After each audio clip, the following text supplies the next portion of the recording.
These are the liquid watercolor trays. They're little ice cube trays, and we have the inside of the wells numbered so that you know what color goes in each space. Now, some of these have been moved around a lot, and you can see that the colors have gotten onto the top of the lid. Now, if that happens, we're gonna wanna clean off the lid so that the colors don't drain or drip into other colors, giving you mixtures of colors. We want to have them as vibrant as they are when they come out of the bottle.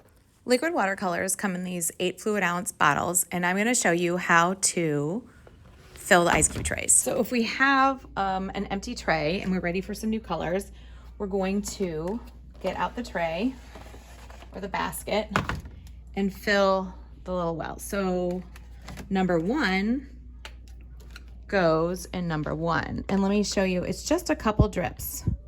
1, 2, 3, just a little bit. Continue filling the tray until you have all of colors that you want. And we'll just start off with a little bit. You can always add more. If you have too much and the colors get mixed, then it ends up going down the sink. Each of the bottles of watercolor have different amounts of paint, so be careful. Some of the paint comes out quickly and some of it needs a little squeeze. When you filled the tray, be sure to put everything back where you found it and start setting up your painting space. Okay, now that I have my paints ready, I'm gonna set up my workspace. I have my liquid watercolors.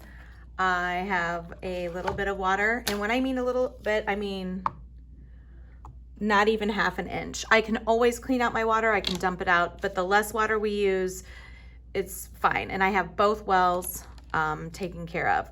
I also have my watercolor brushes, and I just wanted to show you. This is a newer one, so the tip's nice and together, and this is an older one. You can see that it is missing tons of bristles. Well, how does that happen?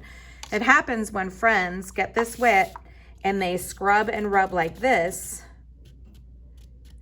It will break the bristles off. When we want to paint, oh, there's some in my fingers. We want to paint our work. What we're going to do is we're going to get the brush wet, and it's natural hair, so it's gonna absorb the water and have water in here, and the water and the brush are gonna pick up some pigment from the liquid watercolors, and you're going to be able to paint. And you can see how bright that can be.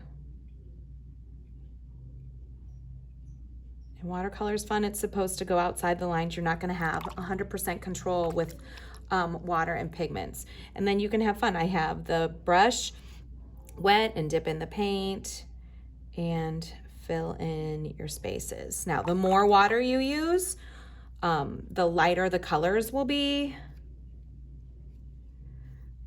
And the less water you use, the darker they'll be.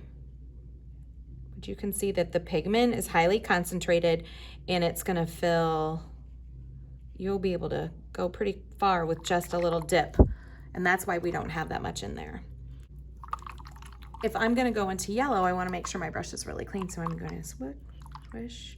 I don't tap. Tapping's gonna spread water all over the place. We're just going to swish, grape swish, and yellow. I get a really nice bright yellow. So let's see here. Number 1. Oh, I should have done both sides, sorry. 1.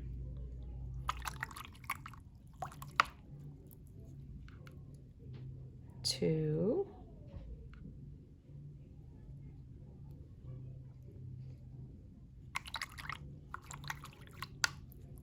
3.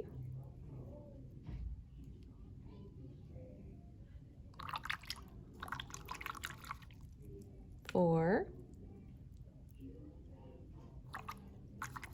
Now my brush picked up some of that turquoise, so before I go back in 4, I want to make sure I clean it off. 4.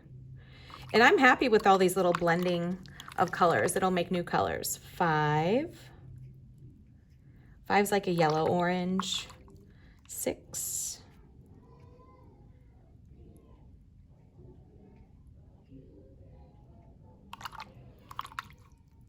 7.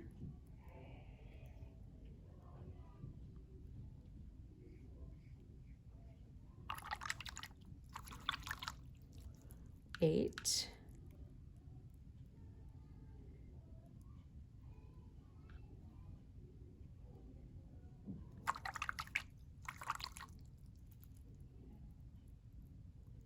9,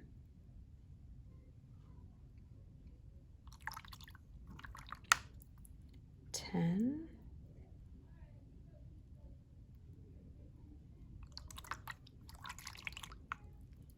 11,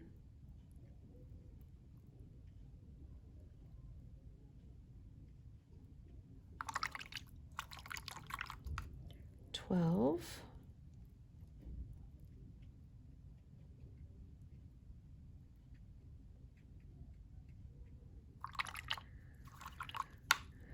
13,